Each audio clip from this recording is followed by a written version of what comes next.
Pourquoi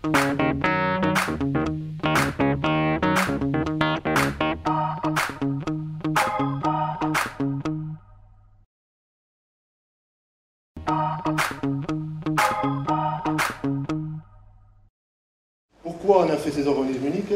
Pour essayer d'optimiser et de répartir, comme il a été dit un peu ce matin, l'irrigation entre l'amont et l'aval. Aujourd'hui, l'agriculture est très concernée. D'ailleurs, si l'agriculture reste dynamique sur ce secteur du bassin du Lot, c'est parce qu'aujourd'hui, il y a une organisation, des soutiens d'étage et des lâchers qui fait qu'on peut avoir une agriculture de production à haute valeur ajoutée qui permet de garder des hommes sur ce territoire. C'est vrai que le bassin Lot, la rivière Lot, aujourd'hui ne pose pas de problématique. Après, on a des bassins versants qui sont un peu déficitaires, mais je crois que c'est dans le dialogue et je crois qu'il faut qu'on se comprenne. L'enjeu de l'eau est crucial pour tout le monde. Il doit y avoir du développement économique, il doit y avoir de l'écologie qui fait derrière. Je crois que c'est en travaillant ensemble et en tous se comprenant qu'on arrivera à développer ce territoire.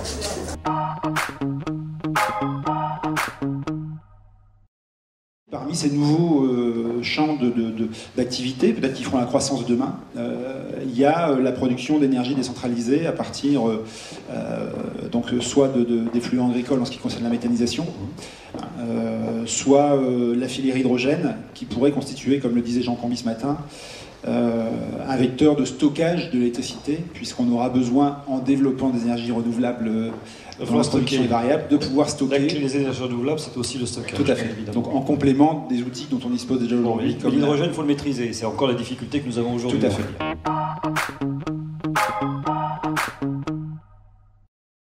Donc j'ai atterri à Cambes, donc d'où le nom de la société, Wylot. C'est vrai que je ne connaissais pas du tout le Lot et aujourd'hui j'ai l'impression que j'ai perdu beaucoup de... J'étais totalement ignorant en la matière, n'est-ce pas, puisqu'il y avait a priori une rivière magnifique. Alors vers Nevers, il y a la Loire, c'est pas mal non plus. Donc j'ai créé cette entreprise dont l'objectif est de repenser à la fois les systèmes électriques de demain. Alors j'ai un collègue de EDF à ma gauche, et notre force en fait c'est de miniaturiser les systèmes existants. Alors ça peut être le moteur électrique de demain dans la voiture, ça peut être tout un tas de systèmes, je sais pas, votre sèche-cheveux. Et donc l'idée c'est, alors j'ai embauché une équipe de jeunes chercheurs du monde entier, Moldavie, Burkina Faso, Chine, etc., Toulousains, Aveyronais, c'est-à-dire les plus compliqués à convaincre, les Aveyronais. J'ai appris ça, j'ai appris beaucoup de dichotomies. Je comprends. Toi les Aveyronais. Mais en Aveyron, je crois que c'est encore pire que le Lot, parce que je crois qu'il n'y a pas de vin du tout. Ils ont un petit peu Marcillac, non? C'est pas que... Oui, c'est ce que je dis, il n'y a pas de vin. Oui, c'est ça. Pourquoi vous êtes senti mieux dans...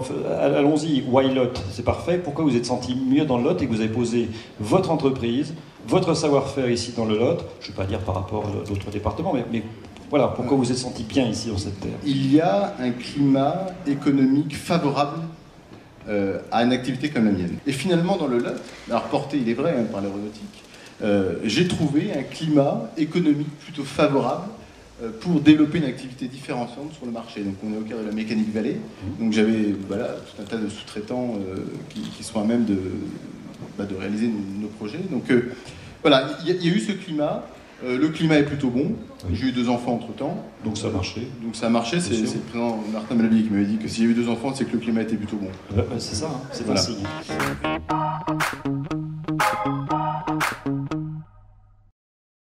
Alors le lait Cantal et Lot, mais qui sommes-nous? On est 31 producteurs situés entre le Cantal, le Lot et l'Aveyron, entre Figeac, Decazeville et Morse. 31 producteurs, comme je vous disais, nous avons 3 producteurs de l'Aveyron, 4 du Cantal et 24 du Lot. Donc on ne pouvait pas s'appeler Lot, Cantal ou Aveyron. Donc Vallée du Lot nous allait très très bien. Je vous disais, c'est la façon d'alimenter les animaux qui donne un lait de très bonne qualité, un lait de printemps. On sait tous que le lait de printemps, c'est le meilleur lait, on est bien d'accord. Et si vous voulez, tout ça, je le valide 3 fois par mois auprès des producteurs pour bien m'assurer que le cahier des charges nutrition des animaux est bien respecté et que je puisse assurer à nos clients, à nos consommateurs, une qualité irréprochable toute l'année.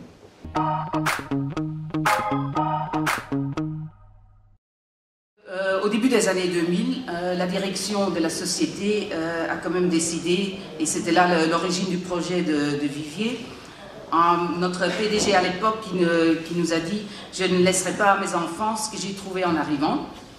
Et on a publié très officiellement en 2003 un objectif que toutes nos installations industrielles actives devaient faire des des études sur les pollutions des sols et des nappes aquifères, y compris des analyses de risques et de prendre des mesures pour pallier à ces risques.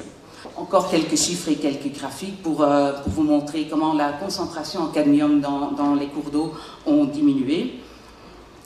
Des chiffres encore. C'est un projet qui s'étale sur 10 ans. Nous avons été aidés par l'agence Adour-Garonne à titre de 1,5 million d'euros et avec un prêt remboursable de 3,5 millions. En tout et pour tout, pour Umicore, ce projet nous a quand même coûté minimum 40 millions d'euros, sinon même plus. Il y a 30 emplois directs, c'est chez Ecoservice, c'est l'entrepreneur qui fait les travaux. On fait appel à 5 intérimaires supplémentaires et on a généré de la sous-traitance d'entreprises locales et françaises. Et ça, c'est finalement le dernier, disons la destination finale, c'est-à-dire l'alvéole de mon plaisir. Je vous remercie de votre attention. J'ai juste encore un petit mot à dire. Je fais partie de ce contingent de cyclistes belges qui d'année en année reviennent et reviennent et reviennent pour pédaler un peu. Merci. Merci beaucoup, cher Lucien. Une page se tourne, hein, des hommes s'en vont, une nouvelle gouvernance va se mettre en place. Comment vous voyez l'avenir de cette entente? Alors je le vois avec optimisme parce qu'on sait très bien que l'eau est indéniablement une source d'économie, bien évidemment, et puis on a un attrait touristique, ça a été rappelé en fil rouge, je dirais tout aujourd'hui, à savoir que le tourisme est quelque chose d'attractif et on doit vraiment s'ancrer dans cette dynamique économique. Auparavant c'était juste une niche, maintenant ça devient un vecteur économique très très important. Fort potentiel économique, tant pour les entreprises qui peuvent se diversifier et créer autour de cette rivière, que sur l'attractivité qui peut se développer en termes touristiques. On a connu une époque très faste et la vallée du Lot a été très aménagée. Dans les années qui viennent, incontestablement, nous n'aurons pas le même niveau d'investissement. Il y a deux grands problèmes qui vont se poser. Le premier, comme partout, c'est celui du réchauffement climatique. Et sur un cours d'eau, sur l'environnement de ce cours d'eau, ça ne peut pas ne pas avoir des conséquences lourdes. Et puis, il y a l'économie, l'emploi.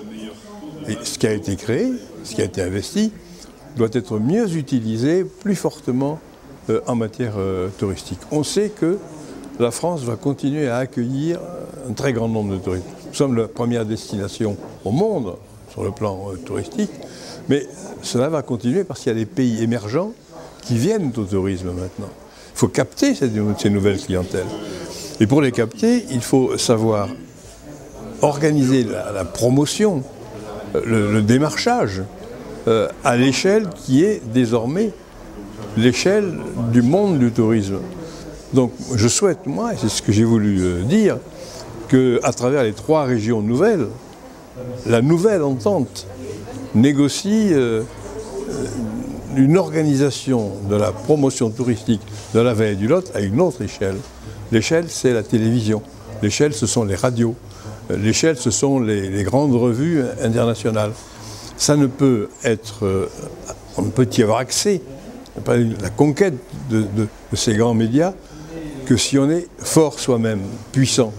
Donc c'est du rapprochement des politiques de ces 3 régions et de l'entente, et des départements, bien entendu, sur des campagnes uniques, des démarches uniques, en concentrant tous les moyens sur des objectifs clairs, que l'on pourra réellement tirer profit de ce qui a été réalisé pour la valorisation de l'économie touristique. C'est l'hôtellerie, c'est la restauration, c'est le commerce, c'est l'artisanat.